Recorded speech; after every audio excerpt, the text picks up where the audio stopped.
The Rocky Mountains represent the one piece of the American landscape that you probably still believe is pure.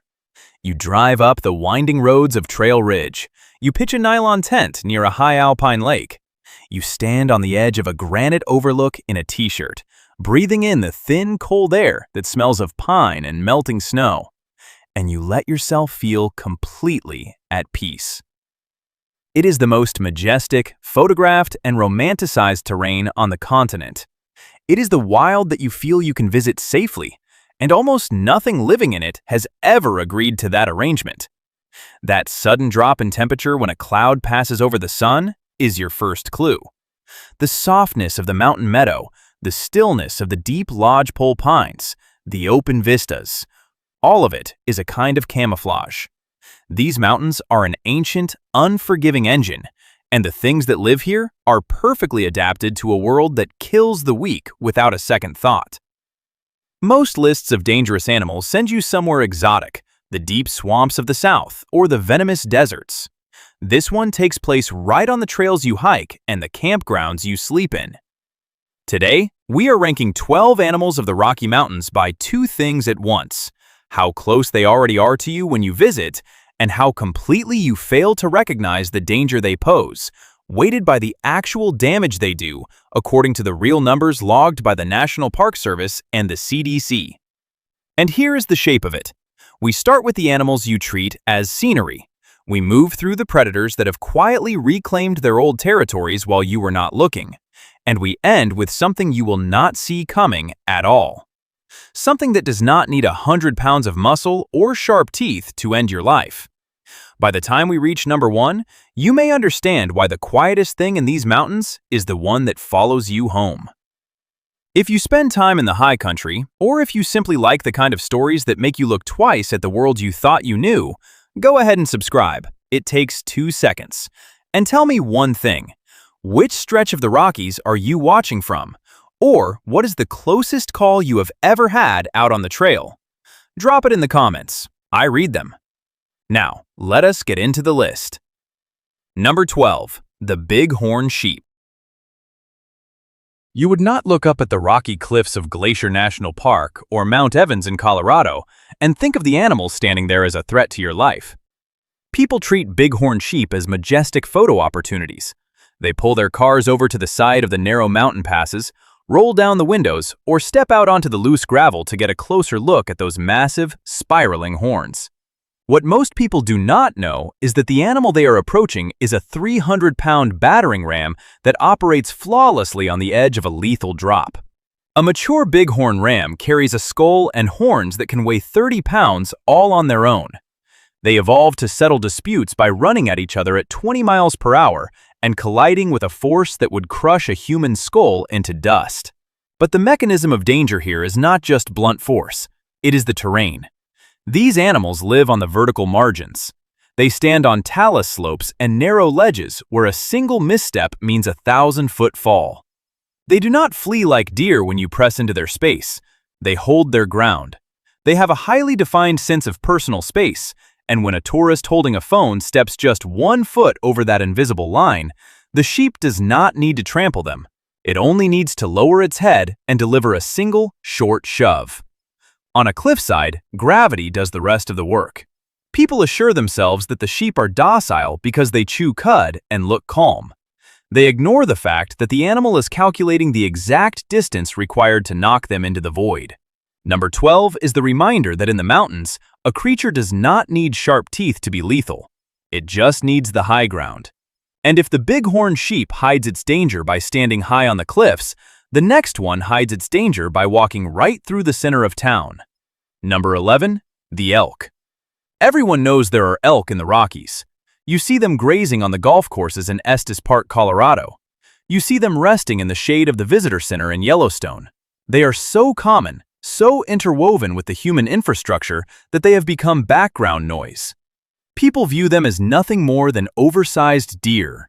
An adult bull elk can weigh 700 pounds and stand 5 feet at the shoulder. And every autumn, during the rut, they undergo a violent psychological shift. Their testosterone levels surge. They grow massive racks of antlers spanning 4 feet across, and their entire existence narrows down to fighting off rivals and defending a harem of cows. This is the denial at play. People see an elk resting near a picnic table and assume it is tame because it is near civilization. They walk up to it. They pose their children a few yards away. The elk does not growl. It does not rattle. It simply watches, its ears swiveling, reading the human as a potential rival. And when the invisible boundary is crossed, the explosion of violence is terrifying. A bull elk can accelerate to 40 miles per hour in seconds. They charge with their heads lowered, using those antlers as spears, or they rear up and strike with front hooves that are sharp enough to crack bone. Every year in the Rockies, tourists are gored, trampled, and hospitalized because they confused proximity to humans with domestication. Number 11 is the illusion of the petting zoo brought into the wild. But while the elk commands attention through sheer size, the next animal counts on you not looking at it at all. Number 10. The prairie rattlesnake. When you picture the high elevations of the Rocky Mountains, you think of snow, ice, and mammals bundled in thick fur. You do not think of reptiles. The common belief is that the high country is too cold, too harsh for cold-blooded killers to thrive. But the western rattlesnake, specifically the prairie rattlesnake, did not get that memo. They are found throughout the foothills and all the way up to 9,000 feet in elevation. They den in the exact places where hikers love to put their hands and feet: south-facing rocky outcrops, talus slopes, and the crevices beneath fallen logs. An adult reaches 3 to 4 feet in length, heavily bodied, and perfectly patterned to vanish against the granite, limestone, and dry dirt. Here is the catch. As the temperature drops in the late afternoon, or when the sun just begins to warm the rocks in the morning, these snakes are sluggish. They do not always have the energy to rattle a warning. You are scrambling up a steep incline on a trail in Wyoming or Colorado. You reach up blindly to grab a handhold on a ledge right at eye level. The snake is coiled there, seeking the warmth of the stone. It trusts its camouflage completely. It will not move until your fingers are inches away. The venom is hemotoxic. It does not just shut down your nervous system, it actively destroys tissue, breaking down blood vessels and causing massive swelling and necrosis. If you are bitten at 9,000 feet, you are hours away from anti-venom. You have to hike out while your blood pressure drops and the pain becomes blinding. Number 10 goes to the creature that proves the mountains are never too cold to hide a killer in the rocks. From the cold-blooded hidden in the stone, we climb further up into the snowpack, to an animal most people believe is a myth. Number 9. The Wolverine. If you ask 100 people hiking in the northern Rockies if they are worried about wolverines, 99 will laugh. They think of them as comic book characters or slightly overgrown badgers. They assume that if they even exist, they are too rare and too small to worry about. A wolverine weighs about 30 to 40 pounds. That is the size of a medium dog, but weight is the most deceptive statistic in the animal kingdom. The wolverine, scientifically known as gulo gulo, is the largest terrestrial member of the weasel family, and it is a creature built entirely of spite, dense muscle, and an absolute refusal to back down from anything. They inhabit the deep, isolated avalanche chutes and alpine bowls of Montana, Idaho, and Wyoming. They have been documented driving adult grizzly bears away from carcasses. Their jaws are designed with special molars rotated inward to shear through frozen meat and crush the solid femurs of frozen moose. They have snowshoe-like paws that allow them to sprint across powder that a human would sink into up to their waist. The danger of the wolverine is not that it will stalk a hiker for food. The danger is that if you accidentally corner one in a narrow canyon or stumble upon its scavenged kill in the snow, it will not run. It does not know how to be intimidated. A wolverine will attack a human with a ferocity that defies physics, launching itself at the face and throat, tearing with claws that are meant to climb sheer ice. People dismiss them because of their size. Number 9 is the Phantom of the Alpine, proving that violence does not require massive size, only massive intent. Now we move back down to the valleys, to an animal whose sheer size should command respect, but somehow fails to. Number 8. The Bison. There is a tragic, repetitive theater that plays out in Yellowstone and Grand Teton National Parks every single summer. A family drives into a valley, sees a herd of bison grazing near the hot springs, and steps out of their vehicle. They see a creature that looks like a relic from the Ice Age, a massive, shaggy beast chewing the grass with slow, rhythmic motions. They associate it with a domestic cow. They walk within 10 feet to get a photograph. They are looking at 2,000 pounds of fast-twitch muscle. A bison is not a cow. It is an extremely agile, highly unpredictable wild animal that can spin on a dime and accelerate to 35 miles per hour faster than a horse. They are responsible for more injuries to visitors in Yellowstone than any other animal. More than bears, more than wolves. The mechanism of danger is their explosive threshold. A bison gives very subtle cues when it is agitated. A slight raising of the tail, a shifting of weight, a blank stare. To a human, these signs mean nothing.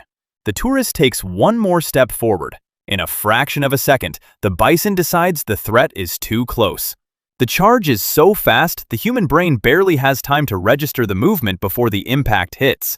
The force of a bison headbutt can launch a fully grown man 10 feet into the air. They gore with curved horns, and they will repeatedly trample a threat once it is on the ground.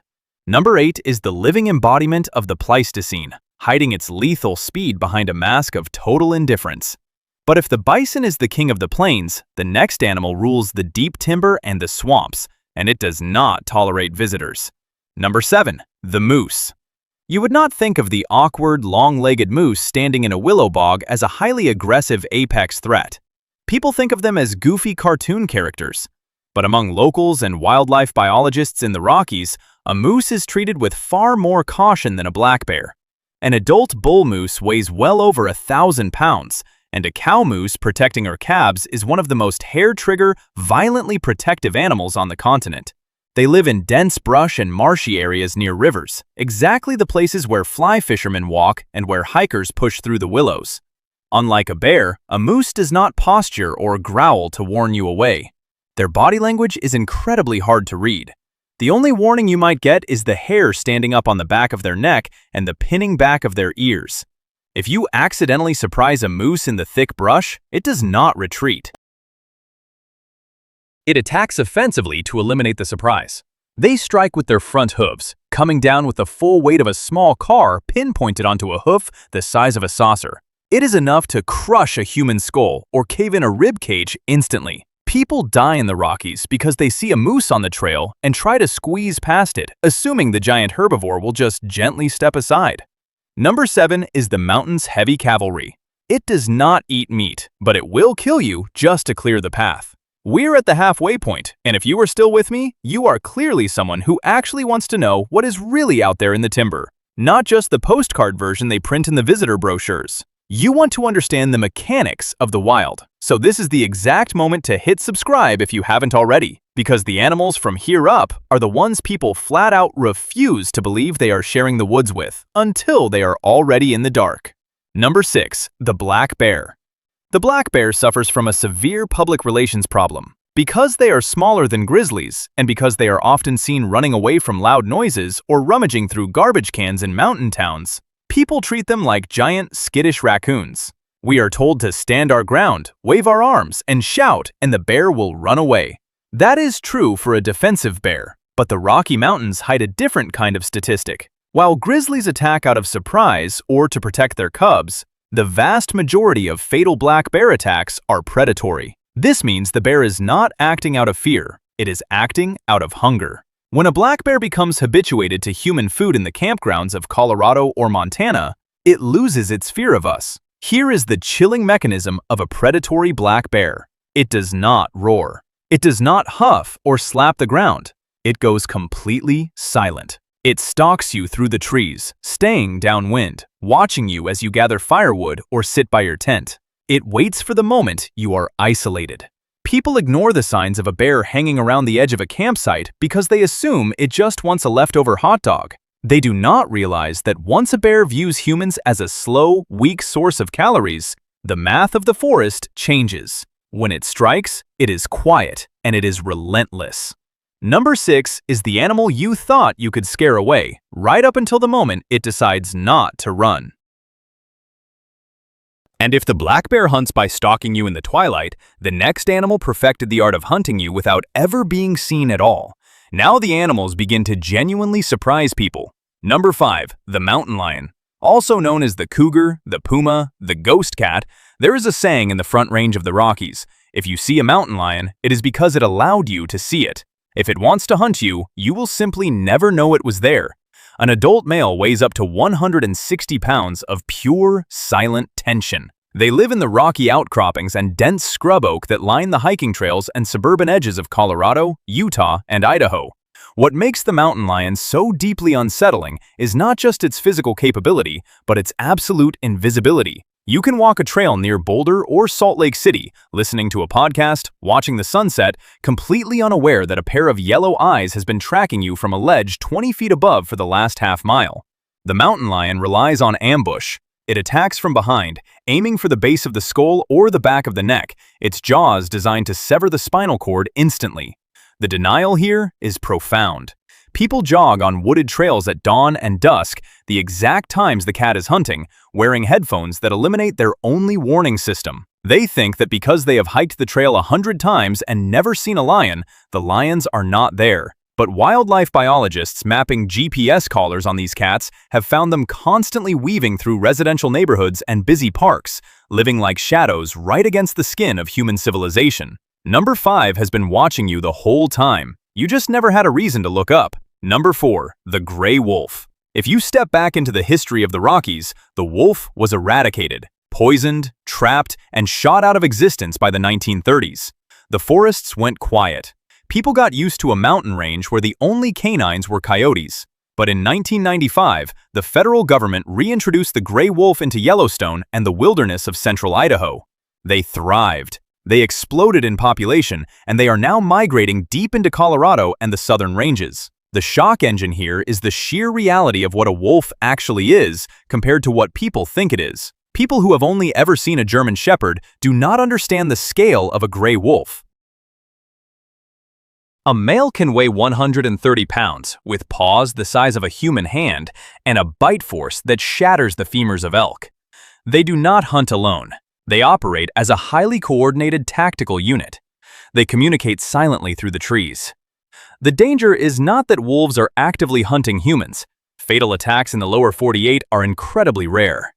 The danger is the sudden, violent return of a true apex pack predator to a landscape where hikers and campers have grown soft. People walk their domestic dogs off-leash deep in the backcountry, completely oblivious to the fact that a wolf pack views a domestic dog not as a cousin, but as an invasive competitor. The wolves will draw the dog in, kill it silently, and if the owner runs into the brush to save their pet, they suddenly find themselves surrounded by a half-dozen massive predators that are not afraid of them. Number 4 is the ancient logic of the pack. Brought back from the edge and thriving where you least expect it. Number 3. The grizzly bear. If the wolf is the returning shadow, the grizzly is the undisputed tyrannical king of the northern Rockies.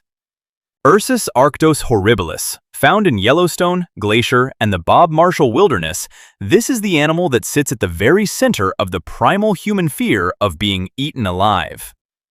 An adult male grizzly can weigh 800 pounds. It can run 35 miles per hour uphill.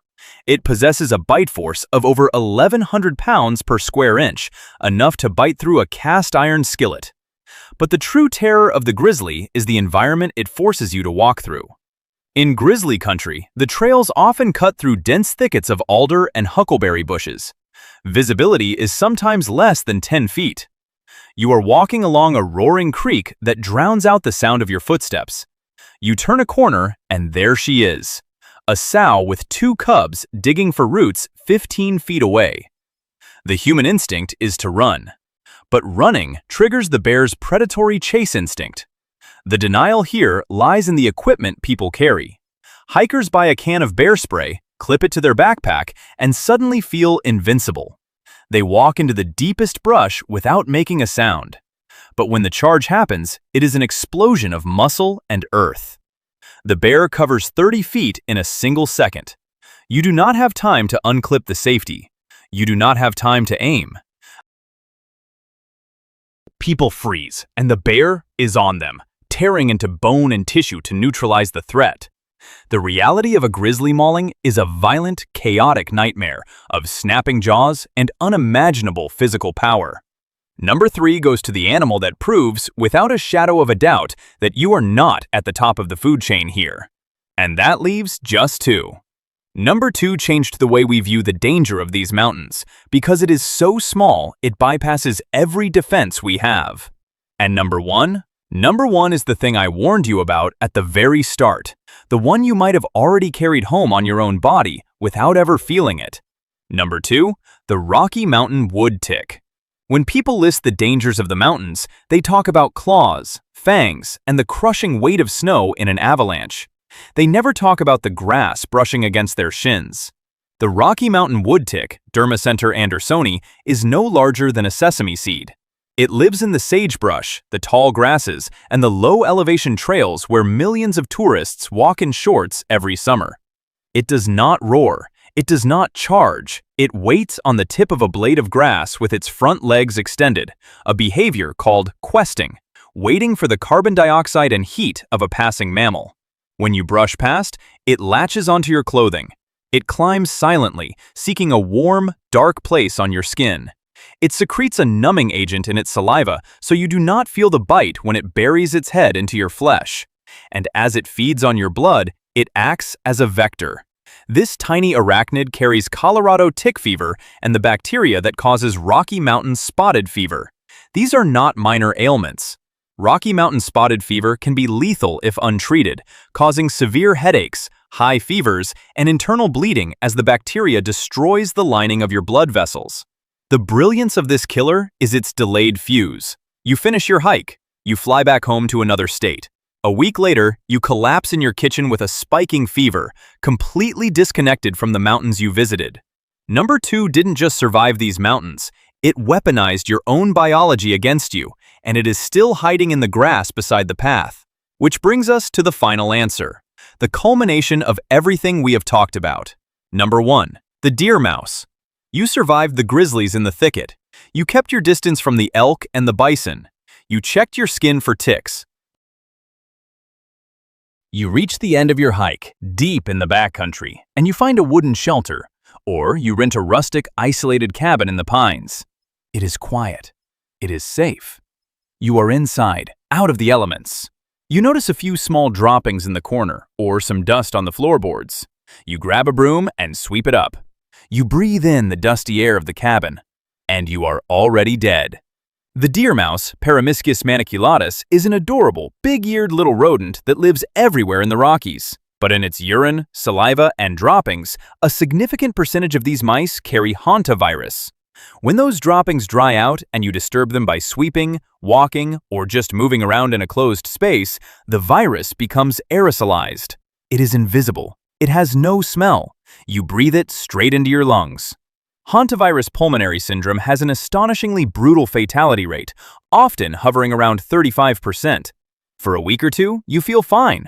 Then the muscle aches begin, the fever, and suddenly your lungs begin to rapidly fill with fluid.